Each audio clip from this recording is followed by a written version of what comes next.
You're listening to the Shared Security Podcast with Tom Eston and Scott Wright, exploring the trust you put in people, apps, and technology.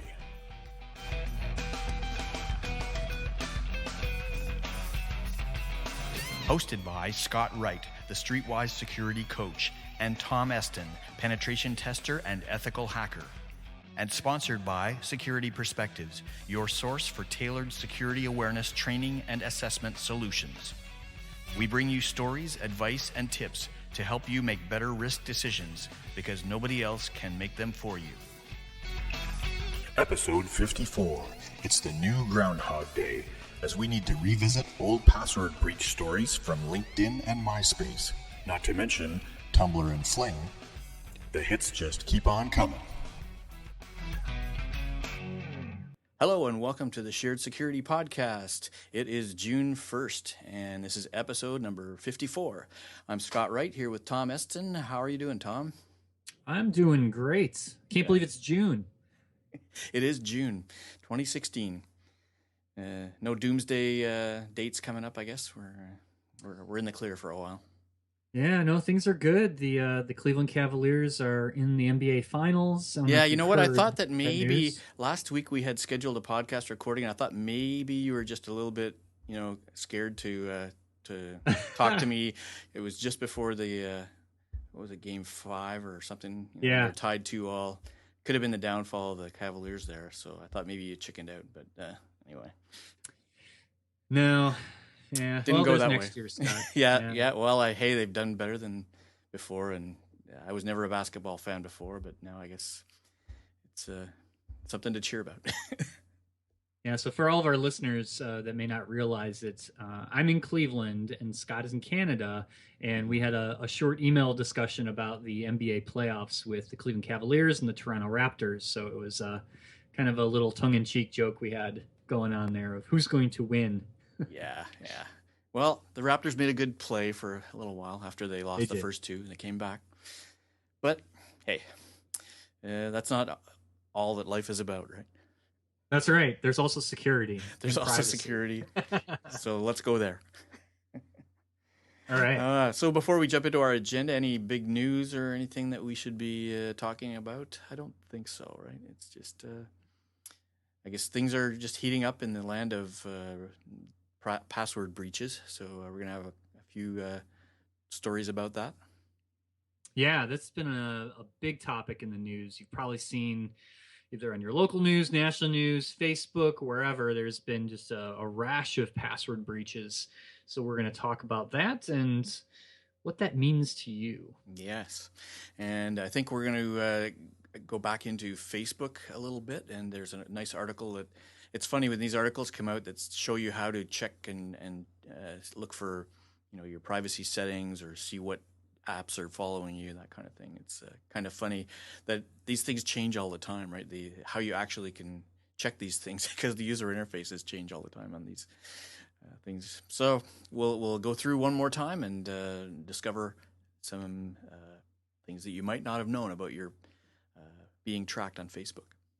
Yeah, this one in particular is a little shocking. And if you remember, I was doing that social media security privacy guide for many, many years with Facebook. And I just eventually gave up because they would change the settings and the UI and all of that constantly. So it was just a constant battle. But this one was even, and it's something we've probably mentioned, eons ago in the podcast, but a good refresher for everyone. Definitely worth going back to, and it was good for us to check it on our own accounts too. So, and what else? Well, aside from the password breaches and more password breaches and more password breaches, we're going to talk about lost USB drives. That's a topic near and dear to your heart. It is, yes. In case anybody doesn't know, I've done experiments before called the Honeystick Project, where I drop USB drives with specially configured files on them and see what people do with them, so I can track which files on which devices are being used by whoever plugs them in. And the results are always interesting, so we'll look into that one experiment done by, I think, a university, right, at one point? Yep, exactly.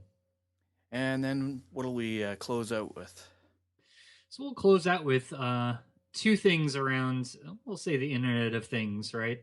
So there's been some more research around some of the smart home technology, specifically, I believe it's called the Samsung Smart Hub or Smart Device products that they have. They have a line of products that are all, you can interconnect all of them, and they have smart lights and smart switches and all those things.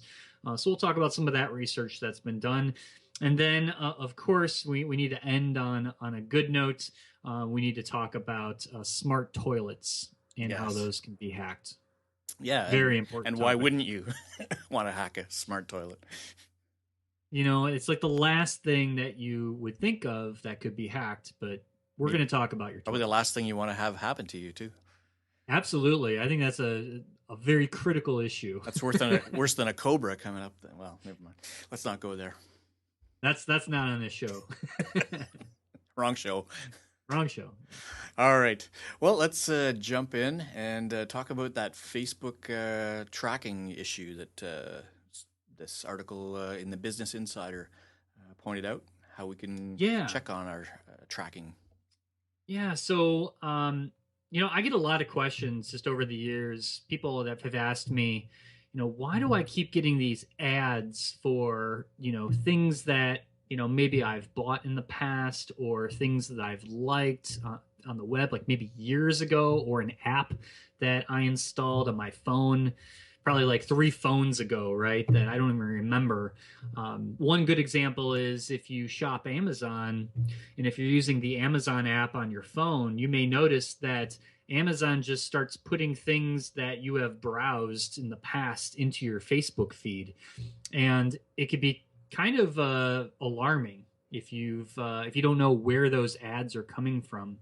So Business Insider did a really good article that walks you through how to view all the advertisers and all the apps and their associated permissions that are linked to your Facebook account. And it's pretty alarming.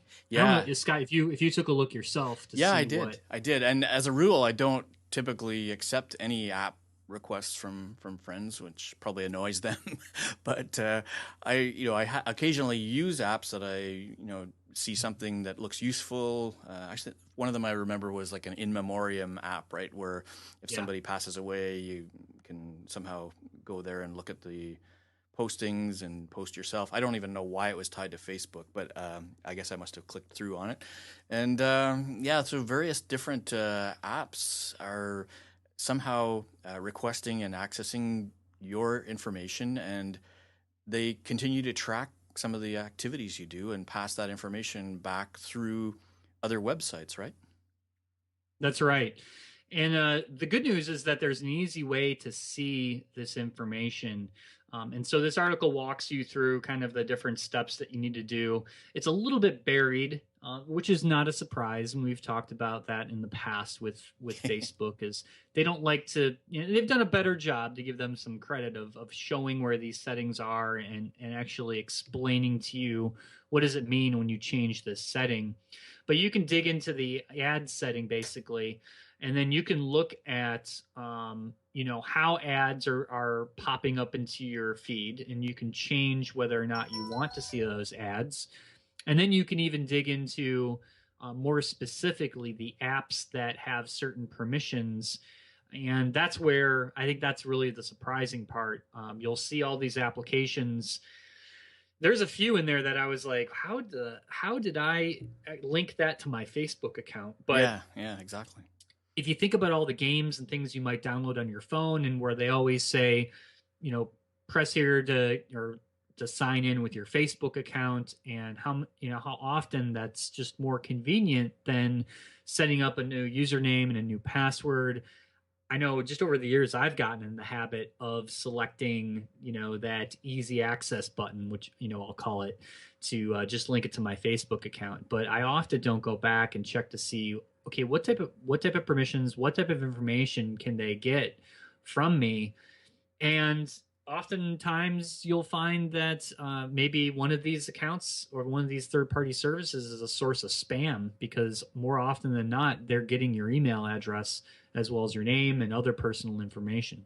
Yeah, and I discovered, as soon as I turned off that stuff, I all of a sudden stopped seeing some of the behavior I had sort of been concerned about. So it was clearly enabling some of the ads and things that I was annoyed with.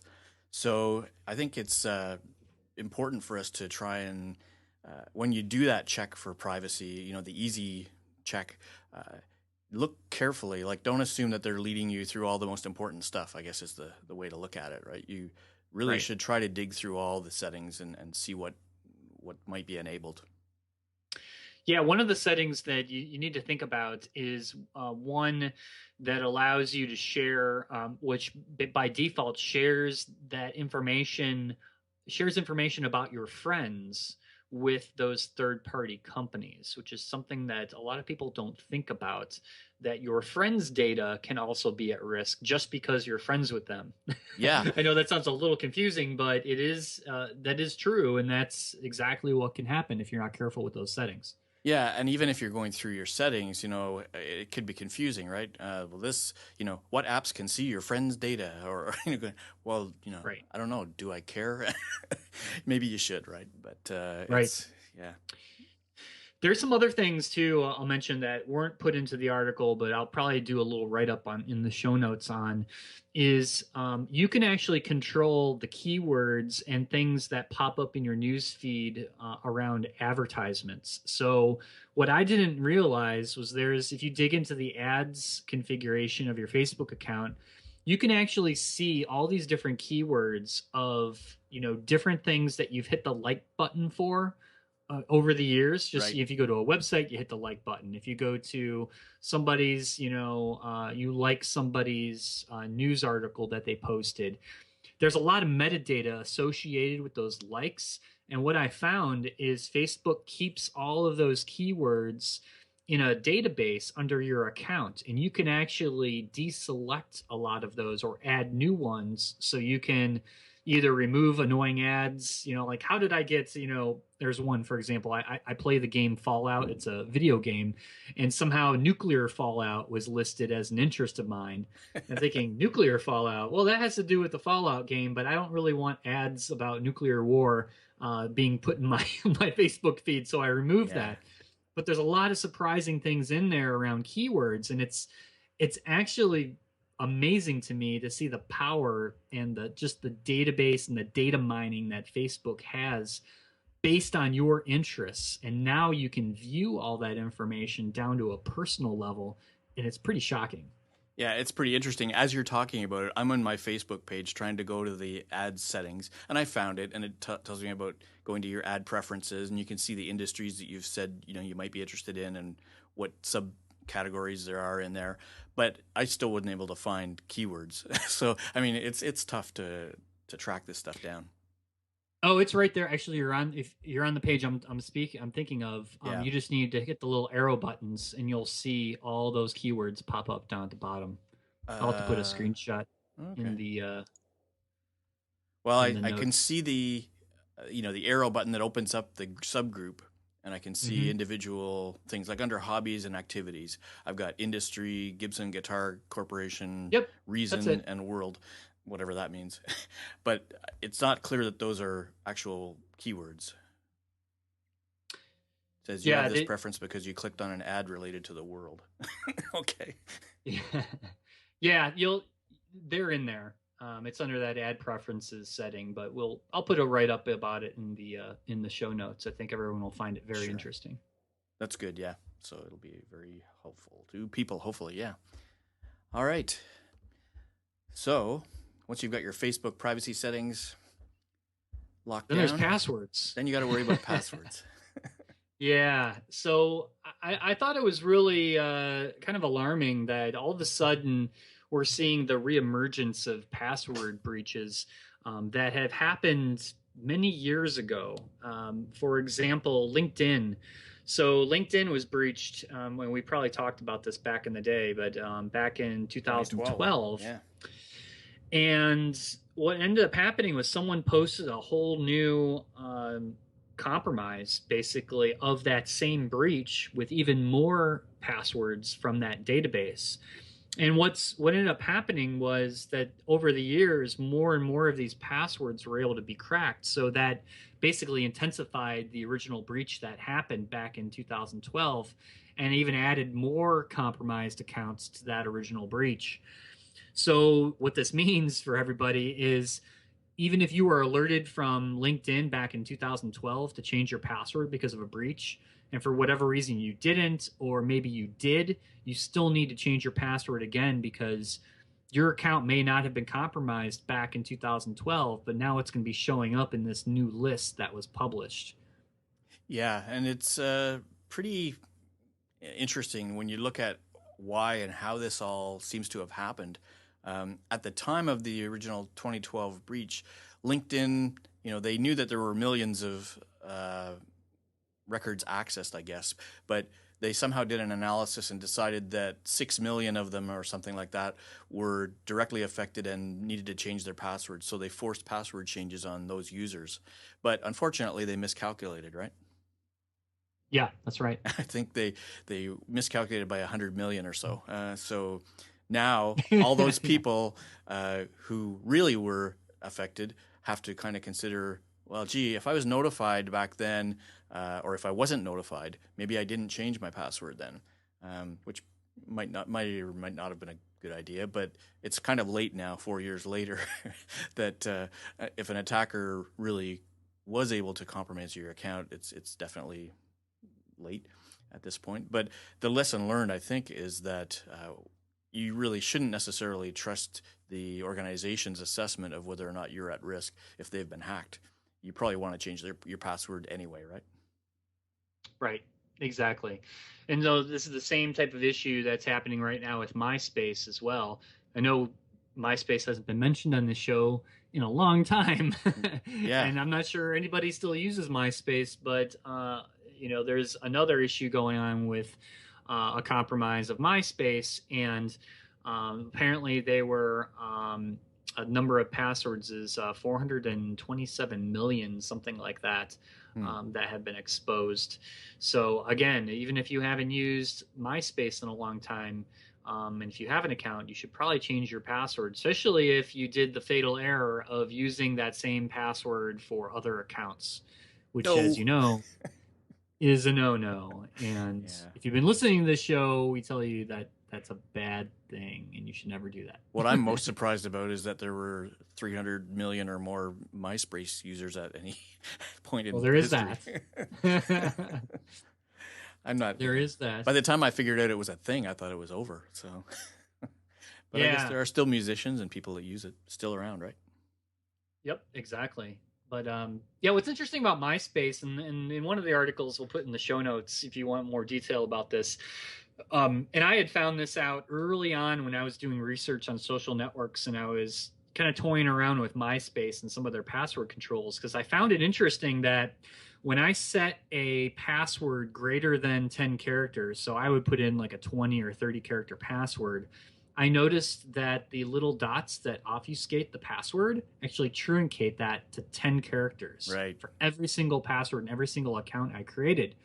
Now, what I read here on the research that's been released about how MySpace actually created passwords is they would take whatever long password you put in, they would hash it, and then they would cut it down to 10 characters and lowercase everything. So it was like a faster kind of hashing algorithm that was being used to kind of cut corners and make things a little faster. And of course, they use salts. So going back to your password 101, you always want to salt hashes because it makes it harder to crack.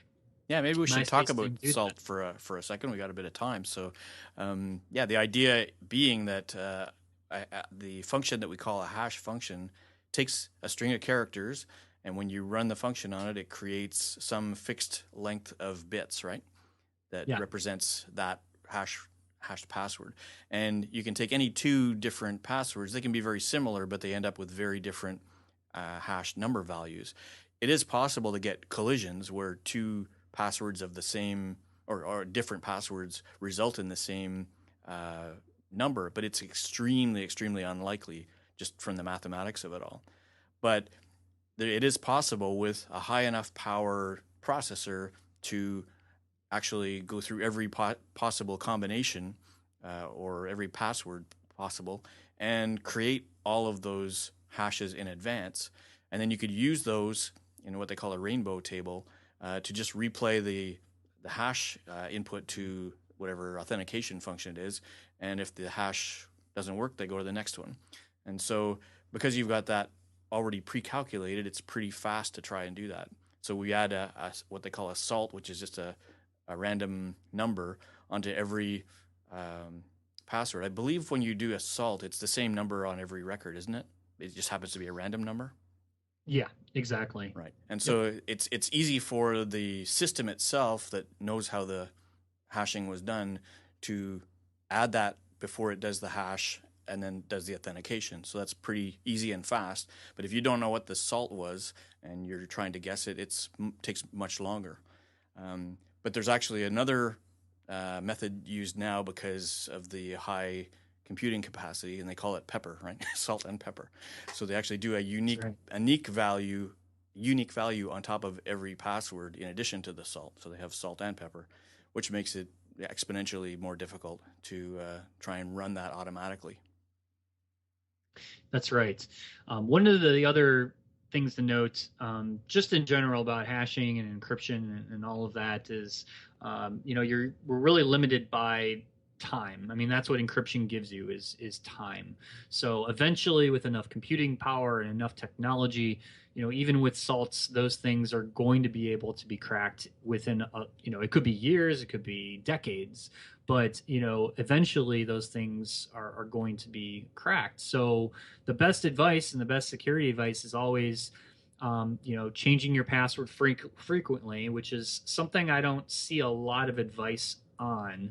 I see a lot of, and things that we've talked about on the show too, about having a password manager, having, very hard to crack passwords, very complex, very unique, using a password manager to generate random passwords, those types of things. But I also believe that we as users of all these different systems should take it upon ourselves and change our passwords frequently. So things like LinkedIn and MySpace, that really doesn't affect you after a while because, who cares if it was a breach from 2 years ago where someone might be actually using your account for 2 years, God forbid. But if you were changing your password on a frequent basis, the risk of a breach like that happening to you or to having your information exposed is greatly reduced. Yeah. All because of that. I think there's actually a significant debate amongst security professionals on whether or not you should force people to change their password or whether you should change your password on a regular basis.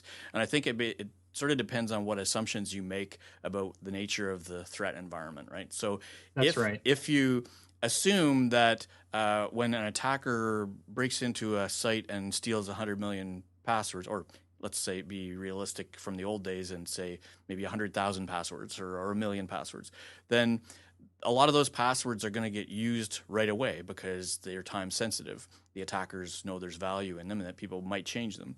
So that's an assumption you can make and say, well, if the attacker is going to use them right away and I change my password every 3 months, what are the chances that the attacker is going to steal them the day before I change it and use it the day after, right? Then my password change is actually meaningful. But otherwise, it's kind of not that useful to have changed it, sometime in the interim.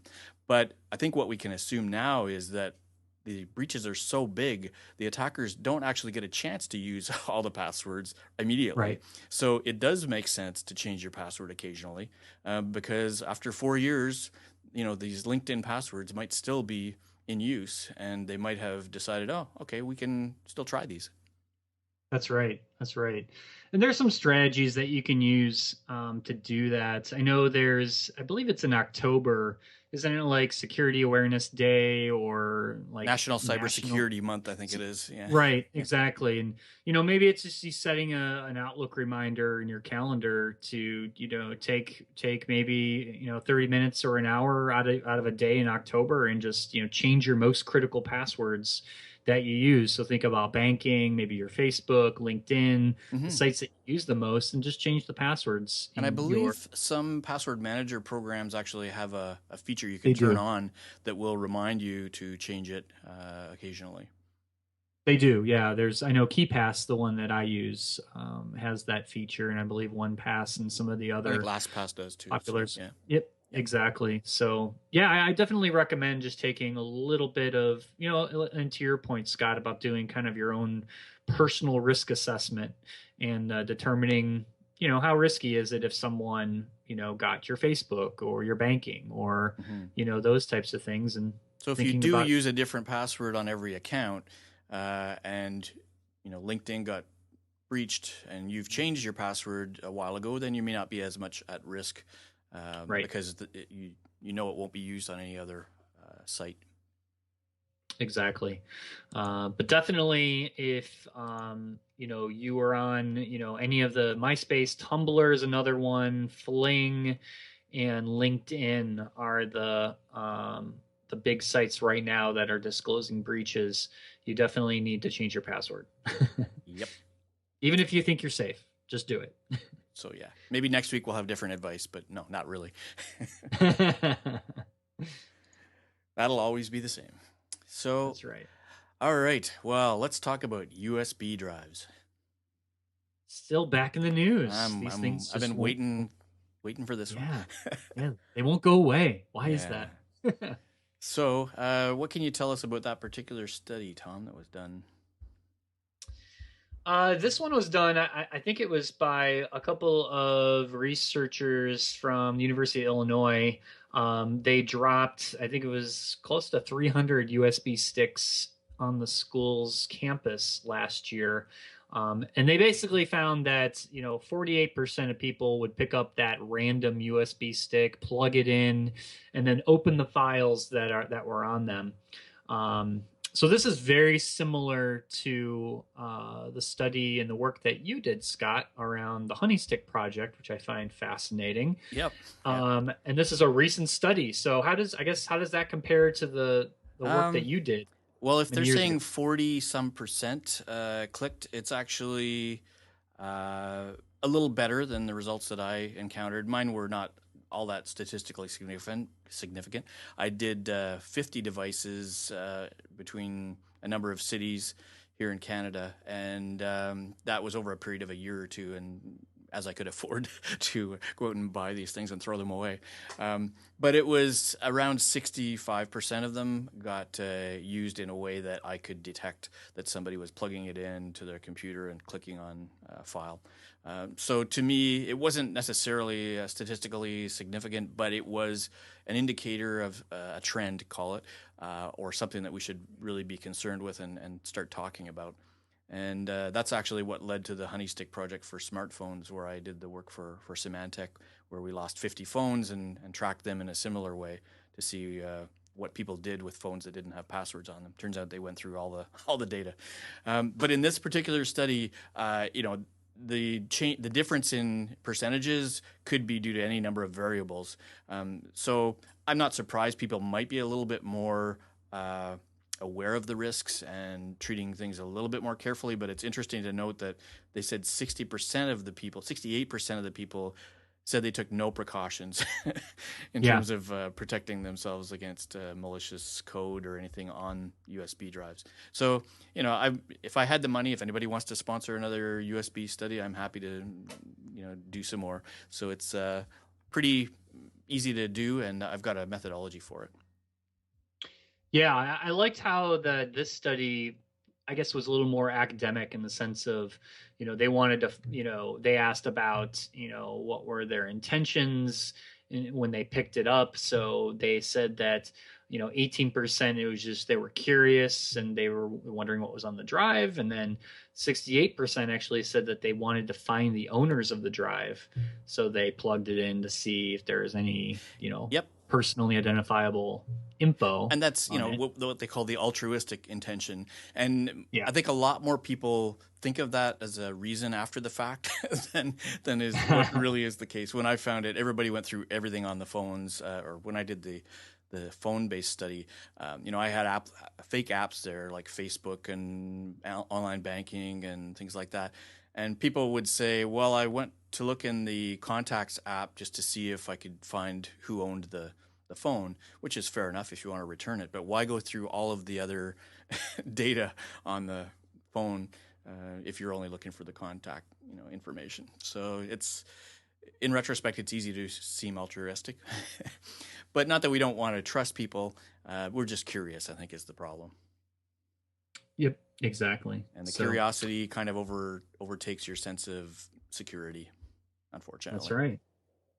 So do you think, though, maybe there'll be a day that USB drives just go away, right? Well, with Dropbox and, cloud-based storage, it's becoming a lot less really of an issue. And I see a lot of clients who are really disabling USB drives because they're just not as required anymore. Of course, then you've got to figure out how you're going to secure your Dropbox or your cloud storage, which is another problem. But from the point of view of unauthorized devices with malware on them, yeah, it's an important message still. I think as long as there are USB holes in computers to plug things into, there'll be things that people will pick up and try them out. That's right. Yeah, I remember when I was consulting back in the day, we used to do USBs and CD-ROMs. Yep. Because that was when CD-ROMs were on, everybody's laptops. And so we found the same attack vector with a CD labeled confidential. And you know what? It's even easier now. You could use a piece of paper because you could write down a URL with a word, above it like, $1 million prize.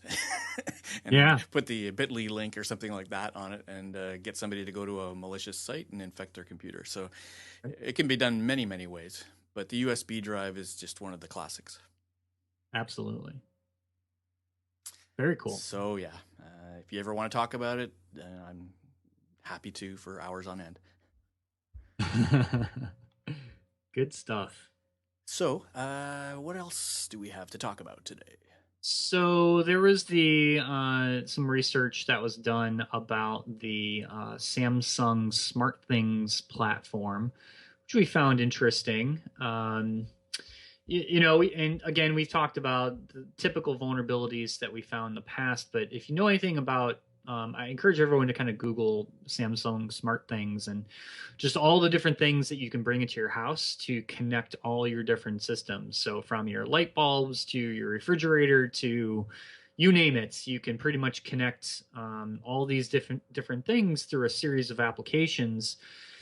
And what these researchers had found that it's just surprisingly easy to manipulate, these different smart apps and change things within a home environment.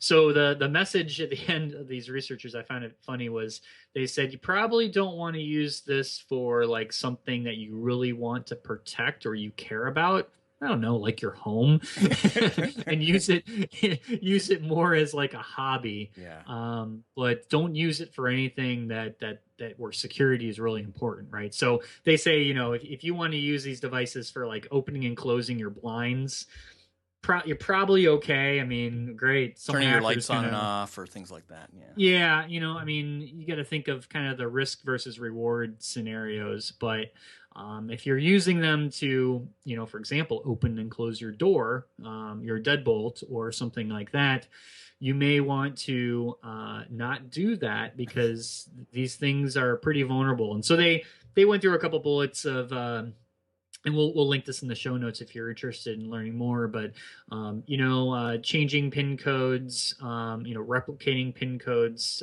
to get into the applications.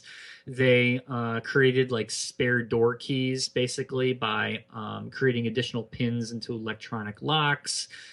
Putting an app into vacation mode that would change the timing of your lights and blinds and fun stuff like that. And then of course make a fire alarm go off by injecting messages into one of the applications, so making it do something that it wasn't designed to do and causing some havoc in your house. Yeah, which we all need more of. Yeah, of course. More havoc. Yeah. Yeah, my house is a handful enough with kids and cats and all that other stuff, so I don't need any more. Yeah, yeah. I mean, we're gonna have an endless run of articles about smart devices and things, and no end of topics there. So yeah, treat it with a bit of caution when you are dealing with any kind of connected devices.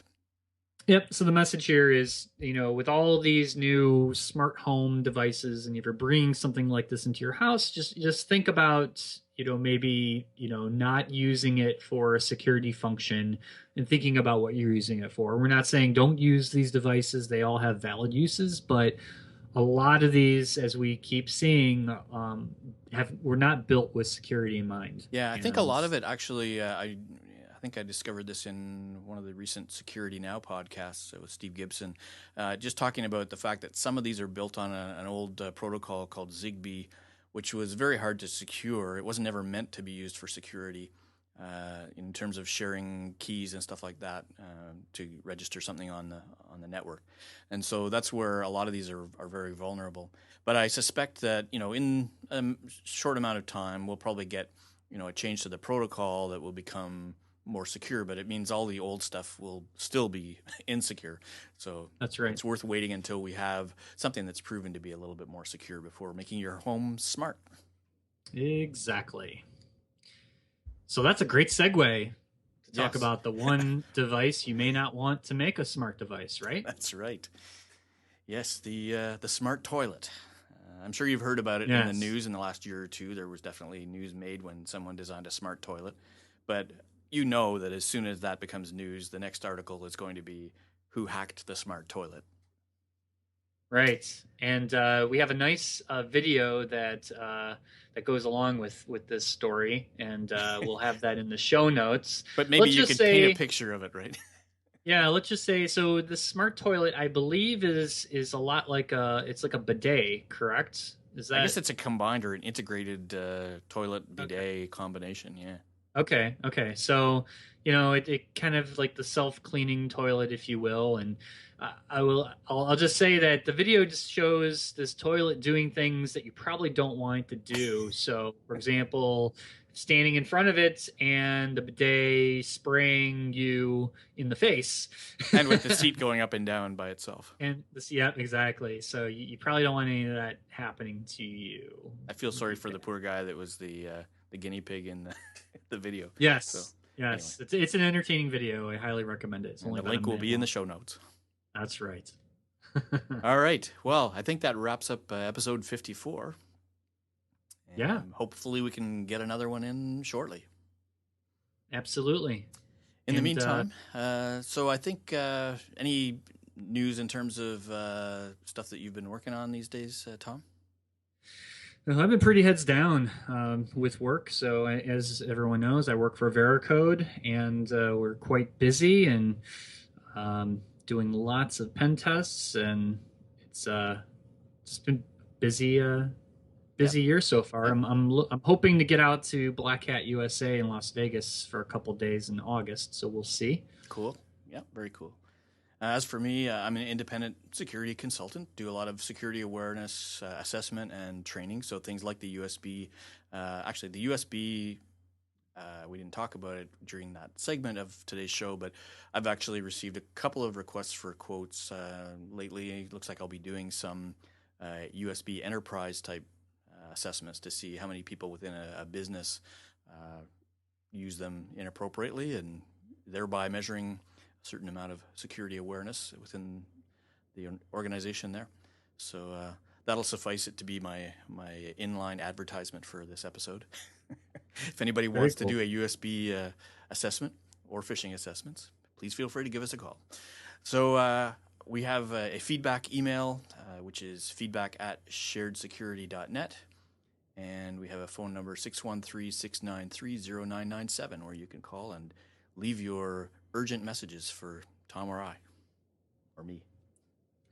That's right. All right. Well, that's it for this episode, and we want to thank everybody for listening. Thanks for listening, everybody. Okay. Bye-bye.